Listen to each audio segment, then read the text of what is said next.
হে মুসলমান জওয়ান তরুণেরা, দুনিয়া কোনো পাওয়ারকে আমি ভয় করি না, দুনিয়া কোনো মানুষকে আমি ভয় করি না, দুনিয়া কারো হাতে আল্লাহ পাক আমার রিজিকের দায়িত্ব দেয় না। এ জওয়ান তরুণেরা, আমার রিজিকের মালিক আল্লাহ। এই জলসা আমার রিজিক নয়, এটা আমার ওসিলা। জলসা করে খাবো এই জন্য আমি আলেম হইনি। আমি আলেম হয়েছি দুটো কারণে। একটা কারণ হলো আল্লাহ আল্লাহ নবীকে চিনে নিজে জান্নাতের রাস্তায় নিজেকে চালাবো বলে আলেম হয়েছি। আরেকটা কারণ হলো আমার আপনার পীর আবু বকর যে সুন্নি জামাতের দায়িত্ব পেয়েছিল, সে আবু বকরের বাগানের মানুষদেরকে আল্লাহ আল্লাহ নবীকে একটু চিনাবো। আজকে বেরিয়েছি। এ জওয়ান তরুণেরা, আল্লাহ রাসূলকে চিনে নাও, তবে নাজাতটা পাবে, নচে নাজাত পাবে না।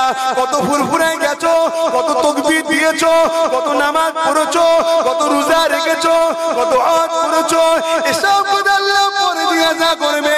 প্রথমে জিজ্ঞাসা হবে তোমার ঈমান আছে কিনা। ঈমান থাকার জন্য আল্লাহর নবীকে চিনাটা হলো শর্ত।